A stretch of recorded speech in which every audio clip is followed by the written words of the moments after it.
Let's go. The Baltimore Ravens advance the divisional round. They take the soul of the Pittsburgh Steelers and their season, and they did it in extremely dominant fashion. We celebrate the win, look ahead to what's next, and have an all-around party next year on an Instant Reaction Live post-game edition of Locked On Ravens.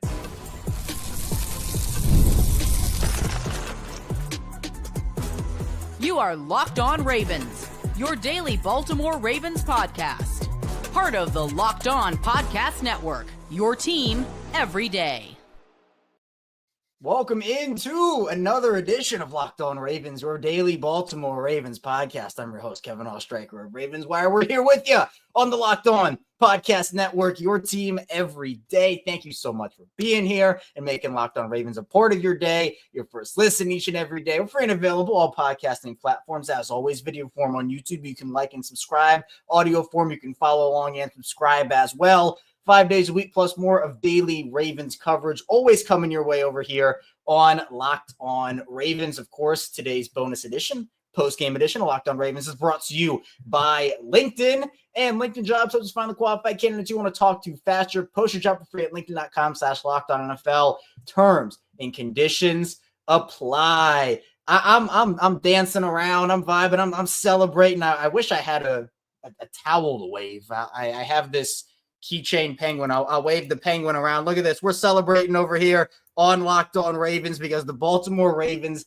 they defeat the Pittsburgh Steelers and they advance to the divisional round. We have, it's popping in the chat already right now. We have a bunch of people celebrating here with us early in the stream. We got people fired up left and right. And I'm telling you, I'm right there fired up with you because the Ravens took care of business and they did it in the way that everybody knows that they could do it. It was just a question of were they going to do it? Were they going to stick to what we know this team can do? Running the football, getting out to an early lead. Was it a perfect game? No, there were moments of, okay, what's going on here? But they built out that early lead like we talked about all week on Locked On Ravens. And now we get to celebrate Baltimore moving on 1-0 every single week. Man, I'm pumped. I see we have so many people in the chat already. And please, I want to do this after every post-game live that we do. Tell me where you're from. We have a lot of people in the Locked On Ravens community and a lot of people who are tuning in from Baltimore and Maryland, but a lot of people tuning in from other states, other countries.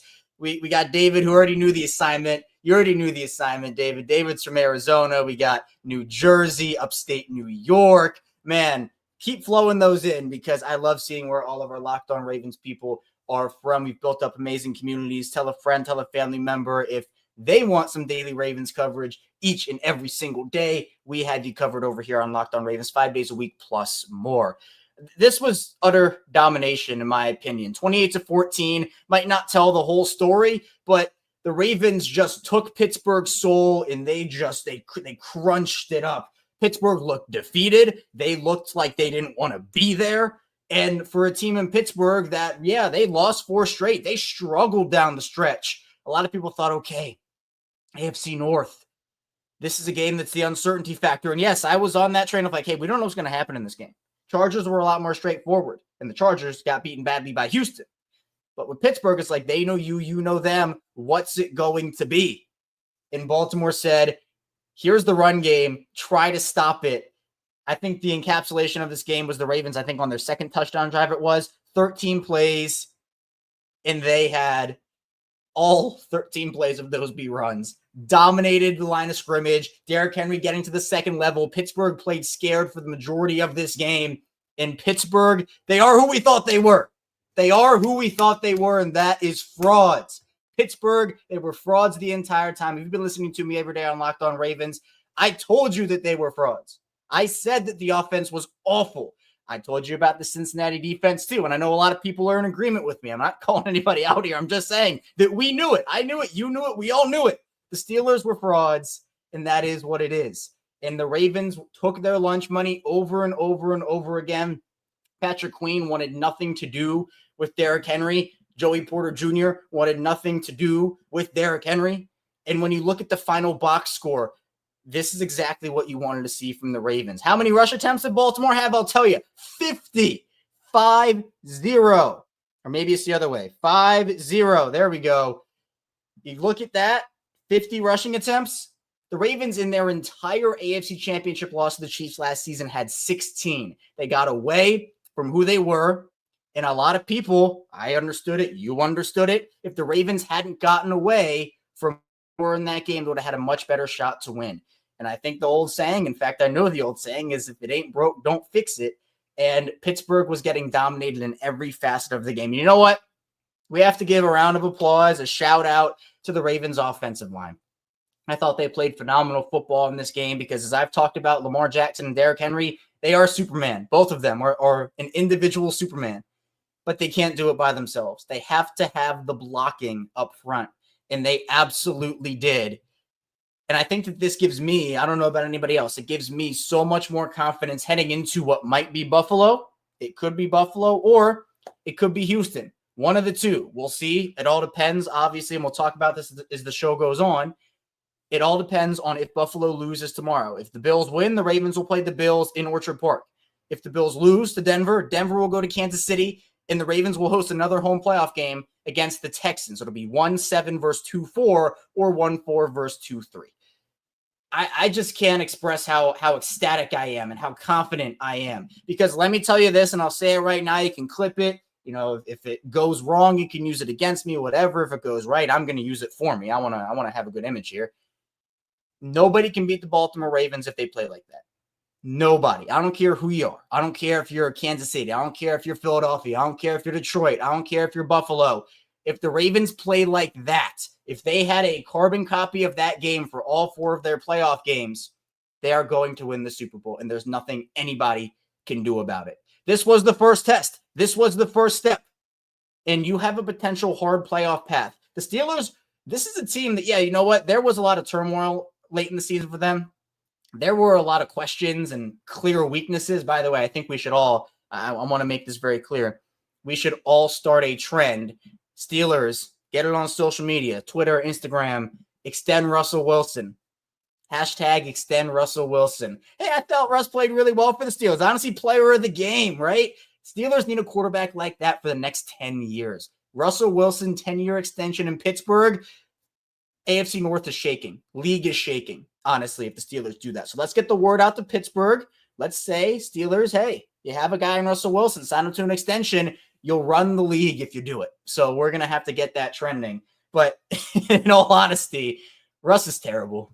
Russ is awful. The deep ball magic is there sometimes, although I thought that on some of those deep balls, it was either the first touchdown to Van Jefferson. That was a miscommunication, I think, between Brandon Stevens and Kyle Hamilton. Stevens got beat. Second one, Ardarius shouldn't have gone for the big hit. He should have played a little bit less aggressively. So I thought that they did get a couple of lucky plays there. But I just feel like this is what we all expected. If the Ravens had lost this game, it would have been pure disaster because of how bad that offense is. And I want to bring this into context as well. We know the Ravens' run defense is good, but this is exactly the type of script that you want if you're the Ravens. The Ravens will be playing better offenses from here on out, whether it's Houston, Buffalo, Kansas City, Philly, Detroit, whoever. This is the worst offense the Ravens will see in the playoffs, in my opinion. But this is what you want to do because the Steelers were only able to run the ball 11 times because of game script, and they were terrible. Najee Harris, who was out the door there next year, in my opinion, 6 carries for 17 yards. Jaylen Warren, 2 for 6. Russell Wilson, 3 for 6. They could not establish the ground game, and that is the key. Make your opposing offense one-dimensional. If you've been listening to me for years on Locked on Ravens, I've been doing this a long time. You've been listening to me for years. That is the number one key for defenses. You have to be able to make your opposing offense one-dimensional. And Baltimore did a phenomenal job at that. I thought Zach Gore did a great job disguising coverages, disguising blitzes. The one play where he had Kyle Hamilton aggressively go up to the line and then drop him back and had him bail out. That was a really important play as well. But I want to make this clear for everybody. I'm making a lot of stuff clear. I want to make this clear for everybody. Keep the Lamar Jackson energy. Keep it all positive here because we heard a lot of negatives. We heard Mike Florio. We heard Nick Wright, Stephen A. Smith. What are we going to hear now? You have to give Lamar's flowers, and I don't want to hear one thing. I don't want to hear one thing about the passing yards. Lamar threw for 175 passing yards, but guess what? Only 5 incompletions on the day. I think more than half of those were throwaways or spikes. I can't remember. I think he had really 1 or 2 real incompletions, maybe 3. So again, 16 for 21 for 175, but Lamar was the best player on the field tonight. And I'm even saying that over Derrick Henry. Obviously, it's not a slight at Derrick. Derrick was incredible. Derrick was insane. But the reason Lamar was the best player on the field was because he drew 4 defenders to him every single play. And Derrick in the first half, I thought, was the guy that was doing that. But you know what happens? Lamar gashed them over and over and over and over again. And you say, well, now we have to go stop Lamar. Like, we can't have this happen. That's why, to me, Lamar and Derrick, they make such an incredible duo. Because even when Lamar is not getting the ball, Lamar has that big of an impact. If you go back and watch that Derrick Henry touchdown where he bolted right up the middle on that option, 4 players went with Lamar Jackson at first, and that opened up that huge hole up the sideline. And I see Luke saying 1 incompletion to Andrews. If that was it, I mean, I truly can't remember the exact number of real incompletions versus not. So if it was only the 1, that's even better. And Steve, I agree with you. I would have loved to see it too. 200 plus from Derrick Henry. Absolutely incredible. I see Luke is laying it out for me. So it was 1 to Andrews, 1 to 16, Tylan Wallace, obviously. And then maybe that was it. Maybe Luke, keep me updated on that. But we'll talk about this Spirit Bomb. Really important point there about Lamar's health potentially, because that's a big storyline here. So coming up in the second part of the show, we're going to have a lot more coming your way. We're going to celebrate. We're going to party here on Locked On Ravens. I seriously wish I had more props out for this, because we really need to take advantage of all the playoff wins that we can for this Baltimore Ravens team. So be sure to stay tuned. Don't go anywhere. We have so much more coming your way on this instant reaction post-game edition of Locked On Ravens. First, the show is brought to you by LinkedIn, and growing your small business in 2025 comes down to how well you can hire. Let's face it, better hires start with smarter insights, and that's where LinkedIn comes in with the strongest hiring data available. LinkedIn helps you identify the right candidates, giving you the confidence to make the best decisions for your business. I've used LinkedIn Jobs myself, and I can tell you it's game-changing and a game changer when it comes to hiring the right fit. Small businesses are wearing a lot of hats, so every hire is crucial. LinkedIn gets that. That's why they connect you with the best candidates using data you won't find anywhere else, from unique skills and interests to the connections you share. LinkedIn helps you find the right person for the job. In fact, 72% of small businesses say LinkedIn has helped them find high-quality candidates. I know from experience how important it is to make the right hiring decisions, and having access to insights like what skills candidates have or how they're connected to your network. That helps you feel confident when you're pulling the trigger. Hire smart this year and find your next great hire on LinkedIn. Post your job for free. LinkedIn.com/LockedOnNFL. That's LinkedIn.com/LockedOnNFL to post your job for free. Terms and conditions apply.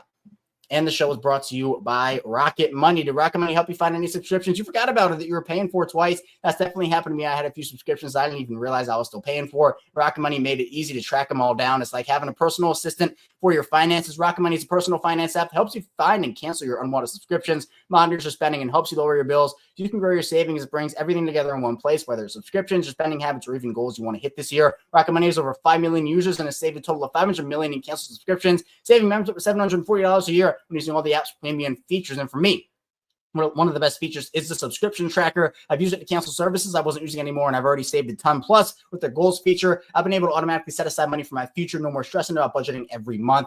Cancel your unwanted subscriptions and reach your financial goals faster with Rocket Money. Go to rocketmoney.com/lockedon today. That's rocketmoney.com/lockedon. rocketmoney.com/lockedon. Back here on Locked On Ravens, Kevin Oestreicher celebrating with you. We got the victory Saturday night going into Victory Sunday. But by the way, we will have a Victory Sunday episode tomorrow, 6 a.m. Eastern time, bright and early. Going to be an incredible time. I love the fact that Baltimore did what they did to Pittsburgh tonight. Just the fashion, right? You always have to, in my opinion, you always have to figure that for a division game like this, it's going to be a good time, right? It's going to be a good time when the Ravens are able to dominate a division opponent like they did, right? Like they did. This is the big thing for me, right? Because there's so much that happened in this game that you could think, okay, this is the big momentum boost, right? This is the big thing. Baltimore being able to go out there and dominate the way that they did on the ground, because that is the bread and butter. Now, the passing offense is so much better this season in terms of efficiency, in terms of this, in terms of that. That is now like, okay, because there was always a quote unquote book out on Lamar Jackson, right? Of like, oh, okay, you're going to go out there and you're going to try to make Lamar throw, which was never a real good plan in the first place. Like, let's be honest about that.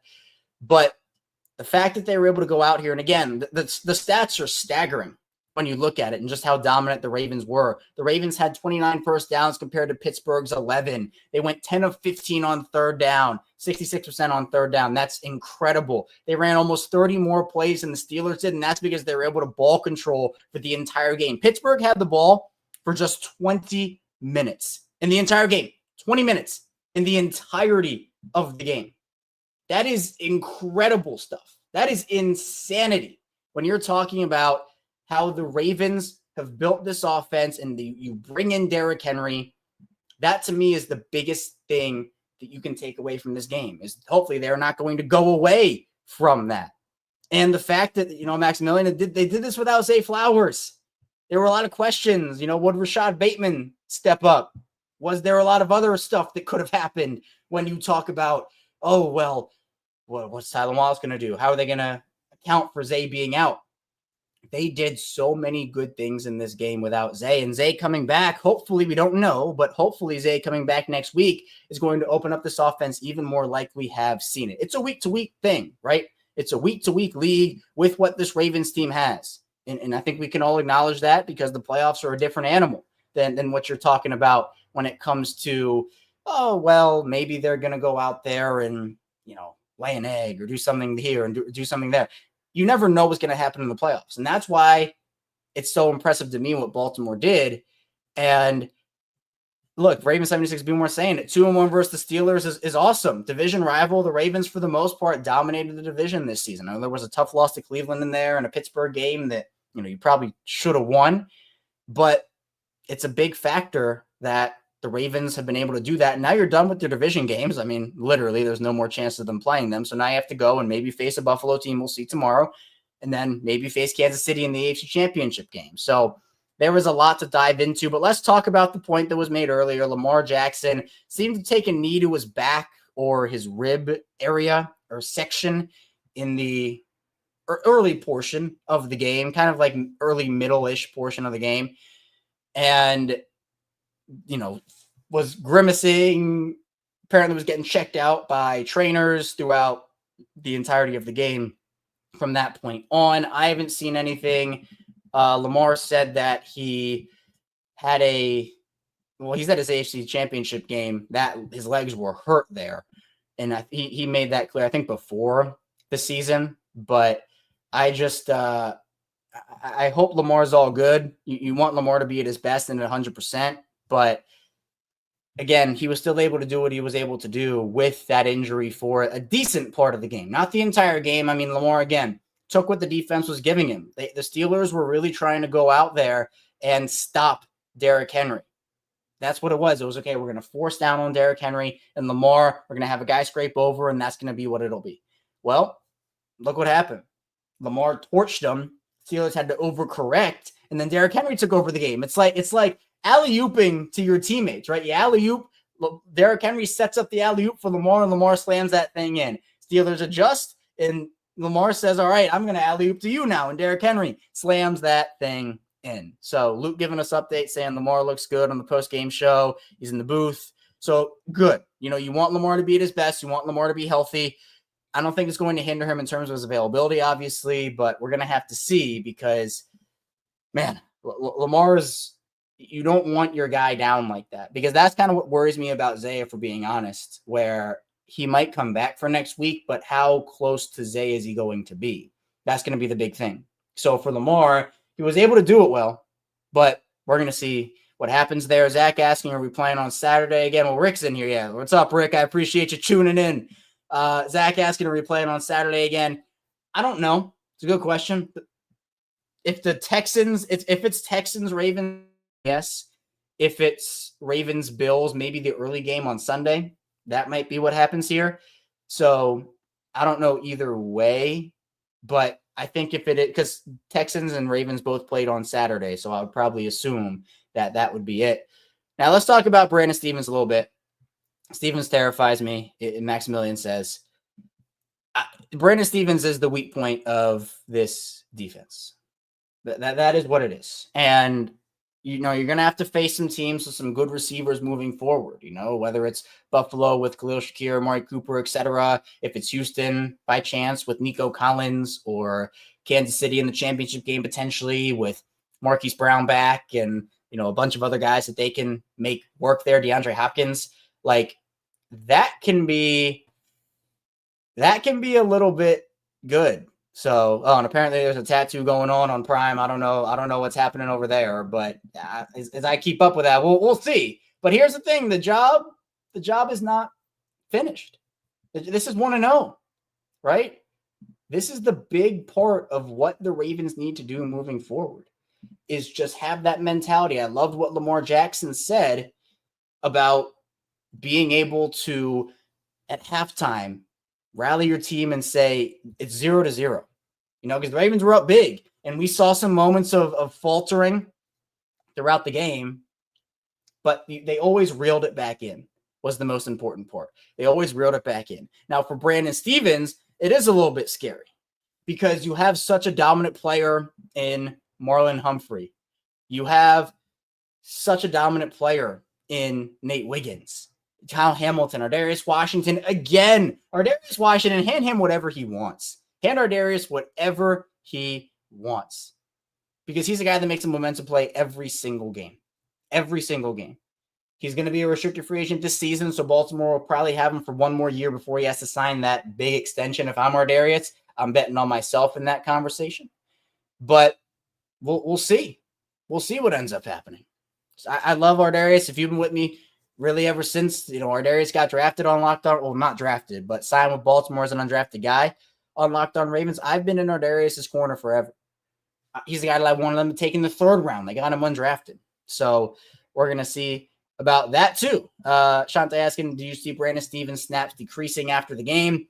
I don't think so. I think Baltimore's just going to kind of roll with what they have. I don't necessarily agree with that decision personally, but if I'm talking about what I believe the Ravens will do, I feel like it's probably just they're going to roll with Brandon still, and I personally don't think that's the right decision. I feel like you can still play Brandon Stephens, but I would still what they like to do is they like to put certain guys inside. They like to play Marlon Humphrey in certain places. They like to move guys around a little bit. So, but they don't play side. Like, it's not like Brandon Stephens is shadowing any, or like Marlon, he's not shadowing somebody. So you can't avoid the tough matchup on Brandon Stephens, right? You have to play sides. At least that's what the Ravens do. So at the end of the day, Baltimore is going to have, I'm not going to call it a tough decision because I really don't think they're going to make a decision. I feel like Brandon Stephens is going to play, and the Ravens are just going to have to deal with it. John Harbaugh talked about his dad. He loves the old school pound the rock attitude, and Lamar was in complete control. And Lamar Jackson watching Derrick Henry, he said it's like watching Cars and having Lamar Jackson. Derrick Henry said all that. Well, look, Lamar called Derrick Henry Lightning McQueen. So we got Lightning McQueen, Derrick Henry, and that's for a big guy, right? Lightning McQueen is known for his speed. Derrick Henry, though, underrated speed. So big win for Baltimore. We'll go over some more of the team stats in the final part of the show, talking about more like how the Ravens were able to beat Pittsburgh on the offensive side of the ball and defensively, plus looking ahead a little bit more because the numbers that back up how good this Ravens team can be, they're absolutely staggering. Stay tuned. A lot to dive into on this post-game reaction edition of Locked On Ravens. First, the show is brought to you by FanDuel. From big upsets to game winning drives, the NFL playoffs are better with FanDuel because right now new customers can bet $5 and get $200 in bonus bets guaranteed. That's $200 in bonus bets, win or lose. The FanDuel app gives you everything you need for live bets, same game parlays, and so much more. So all week, Ravens and Steelers on FanDuel. Ravens were favored by 9.5 points, and if you were able to go with Baltimore, you're probably living large over on FanDuel. Just visit FanDuel.com to join today and get started with $200 in bonus bets. That's FanDuel.com. Make this playoff season unforgettable with FanDuel, official sports partner of the NFL. Back here, Locked On Ravens, Kevin Oestreicher. We are celebrating. We're partying. Ravens win 28-14. I know that some people might have just gone out directly after the game and partied, so I totally get that. I wish I could, have all that and party the night away, everybody, because the Ravens, they win 28-14. They take the Steelers' soul and maybe end the Mike Tomlin era. I don't know. Do I think Pittsburgh's actually going to do that? Probably not. But I think it'd be a pretty great storyline if the Ravens are able to go out there and say, oh, yeah, we're the ones that got Mike Tomlin fired from Pittsburgh. Something does need to change in Pittsburgh, though. The offense has been bad for too long. And, while the defense was not good for Pittsburgh tonight, it was I would say that the majority of Pittsburgh over the course of the last 5 years has been the defense carrying them and the offense just not being good enough. And it is what it is. And hey, as a Ravens guy, absolutely love that. So I feel like now the next steps for Baltimore is just figuring out who is going to be your next opponent, right? It's 1-0. You can celebrate. We're certainly celebrating, right? And again, if you're new to the channel here, hit like and subscribe in video form, follow along in audio form, 5 days a week of Ravens content. We're going to have a bonus episode coming out tomorrow with some juicy headlines from the post-game Ravens and Steelers side, obviously, but we do this every Monday through Friday, and we built up an amazing communities on Locked On Ravens. So, of course, while we're celebrating the Ravens win, I'm also always celebrating the milestones we have here on Locked On Ravens, and that is not possible without all the support I get from everybody, audio, video, social media, subtext. So thank you, thank you, thank you. And hopefully we can continue this journey together in the playoffs and have more, 3 more celebratory streams. All I'm asking for. 3 more. That's it. That's not that many, right? 3 more, go 1-0 each and every single week. But here's what I want to talk about first. Maximilian, Matt, you're on it tonight. Bills, they're a sneaky good matchup. I feel better about Baltimore matching up with Buffalo than I do Pittsburgh. Now, does that mean that Baltimore is going to beat Buffalo if they play? No, of course not. You got to play the game. Buffalo's still a really good team. But the defense for Buffalo has been pretty bad this last month and a half. We saw what happened when the Steelers, well, not Steelers. We saw what happened when the Ravens, I'm mumbo jumbo here, when the Steelers, look, the Ravens were able to take it to that physical defense in Pittsburgh, right? Buffalo, we saw what happened when the Ravens played Buffalo. We saw what happened. Derrick Henry ran for 199. Baltimore dominated on the ground. There are still other aspects, right? I'm not saying that, Buffalo is just going to, lose by 35 to Baltimore. No, of course not. Josh Allen's a heck of a player. The Bills, they have talent on both sides of the ball. But I feel like now what you can hang your hat on for the Ravens is that now you're in control. In my opinion, the Ravens are in control with whoever they play. And what I mean by that is you have to, if you're Baltimore, you have to make a team beat you by stopping your run game. You say to a team, hey, if you stop the run game for us, kudos to you. Now we're going to try to beat you in a different way. And they can do that too if they want. But Baltimore has control because they can say to their opponent, we're going to beat you this way and we're going to do it until you stop it. Right? I don't think another team can be as dominant like that than Baltimore can. And if that is the case and Baltimore plays like they did in this game, as I said in the first part of the show, I don't think that anybody can beat the Ravens. Now, if there are penalties, if there are miscommunications, if there are bad plays, of course, the Ravens are vulnerable there, and that's a way that they lose. But again, you look at that, and Rick, you're right. Buffalo's not set in stone yet. It's not. They have to play Denver tomorrow. Denver's a tough, I think, a pesky team, in my opinion. So we'll see how that matchup unfolds. I saw Mike asking me to predict the games for tomorrow. I think that the Bills do beat Denver. I was a little skeptical. I did pick Denver at first is the upset, but I feel like the Bills will get the job done. I think it'll be closer than some people do expect. I know some people are picking the upset, but my prediction is that the Ravens will play Buffalo. And by the way, we will go live tomorrow when we know who the Ravens play, whether it's Buffalo or Houston. I do think that the Ravens will play Buffalo. And then the other game that will happen, obviously, it is Packers-Eagles. I think the Eagles win that game. Commanders-Bucks. I think the Commanders upset the Bucks. I think that will be the one that I picked the lower seed for. So I will say Buffalo wins. I will say Philly wins. And I will say Washington wins. Those are my 3 picks for tomorrow. But Spirit Bomb, making a good point here. Ravens handle both these teams, right? Now, that doesn't mean they're going to win this time around. You cannot look ahead like that, and I'm not doing that. But I like both matchups. In fact, I love both matchups. Now, just because you love a matchup doesn't mean the team's going to win, but it gives you a good start. I felt worse about the Pittsburgh matchup than I did for a Buffalo or a Houston matchup. So now that Baltimore is able to dominate a physical defensive front like that, now the Ravens can go and face two non-physical defensive fronts, two fronts that they have handled. So I know that it's relative based off how the Ravens do, but I do want to ask a question. So when the chat, if you're live with me here on Locked On Ravens, or if you're in the comments after the fact in YouTube and video form, if you're listening in audio form, you can hit me up on social media, Twitter and Instagram at ChaosStriker34. By the way, trying to start up the Instagram again for the 80th time. I go like 2 weeks on Instagram, then I just get swamped and I can't do it, and then I start it up again. So throw me a follow over. We're trying to build up the Instagram community. I'd appreciate that, and I always appreciate the support.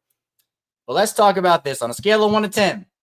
How confident are you that the Ravens win the Super Bowl this year based off of what we saw tonight? Now, again, if the Ravens play the way that they do, the Ravens play the way that they did this game, they're going to win, and that's 11 to me. That's an 11. If there are some hiccups along the way, if they have to overcome some adversity, I think I was at 7 last week. I would probably move that up to an 8 now, maybe even 8.5. I feel good because I don't want to get too high on them, because I know that every game probably, there's a shot that it does, but every game is probably not going to go the way that this one went. Now, they can get hot enough in games where it certainly could be that way. And so, exactly, like 10 if they play to the way that their team is, based off tonight's performance, 9.75. But you can't look too far ahead, because you have to get up for next week's game, then the week after that, then the week after that. In this game, again, 28-14 won't tell you the whole story. 175 passing yards for Lamar won't tell the whole story. And again, I don't want to hear any of that mess on the national airwaves about how, Lamar did it was Derrick Henry all the way because Derrick had 186 and 2 touchdowns. No. Derrick was great. Derrick was awesome. But Lamar was incredible. Both these guys deserve credit. I don't want to hear any of that. Derrick Henry did all the work for Lamar, and Lamar's getting carried from Derrick Henry. How about both guys are helping each other move across the finish line, right? How about both? But I like this comment too, and I've seen it in the chat. This is just I forgot to talk about it, so thank you for reminding me. Special teams can be fixed too. Yeah, rough game for Steven Sims, in my opinion. I don't know if he gets the punt return job back. They might activate Deontay Hardy, or I don't even know who they'd put back there, for being honest. They're running out of options. Do they try Tylen again? I don't know. I don't know if Steven Sims gets that job back. That was the one area, plus Stevens, where I was a little.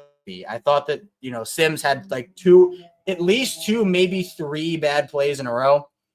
So I don't know what the plan is for Harbaugh there and in addressing that, but I don't know. I see a bunch of Tylen in the chat right now. Tylen. So yeah, maybe it is.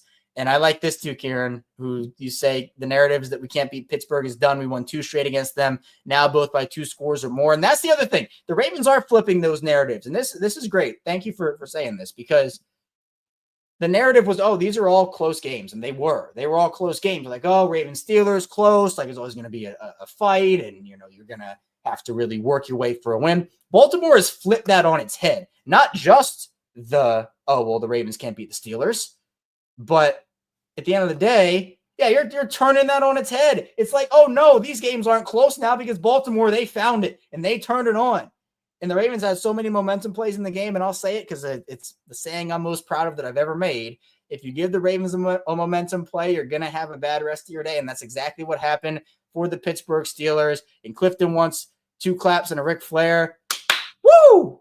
Let's go. Ravens win. And I see this too, Walter. I hear you. Walter says, I get scared when we let quarterbacks have a lot of time. It just always seems to result in the opponent's wide receiver one torching some mismatch. Look, Adafe Owe had a great play in this game. Nnamdi Madubuike had a great play in this game. But I would say that with the time thing, you have to, as a pass rush, get there, because I think the Ravens in coverage were pretty good. But with every second that a quarterback has back there, there's always going to be a possibility that a guy breaks free. It gets harder and harder to cover with every second. So that's going to be a big thing moving forward for them. It's just to get more consistent, I would say, pressure overall. Mike, we did talk about Lamar looking sore. He apparently looks good at the podium. I obviously been doing this, so I haven't had a chance to look yet, but apparently he's looking good. I just hope it doesn't flare up on them. That's the only thing. So we'll kind of have to see how that goes. Stefan, yep, moving on. Appreciate you checking in. So, hey, I love celebrating here with everybody on Locked On Ravens, and I love this show. I love this community, and I can't say enough good things about this Ravens team for their performance and about just the way that we've been able to grow this on Locked On Ravens. So that's all I have for you here today on this post-game reaction edition. We'll do one more Penguin keychain wave since I don't have a flag. I should have probably planned that out better. But Ravens beat the Steelers 28-14. They advance to the divisional round. They take their souls. We'll be back here tomorrow, 6 a.m. Eastern time for a bonus episode of the show, breaking everything down a bit more. Kind of a day after, I guess really only a couple hours after since we're recording this now. It's almost 11:45, actually past 11:45 at night. So be sure on the way out, hit that like and subscribe button in video form. Follow along and subscribe in audio form as well. And I will see you right back here tomorrow on Locked On Ravens.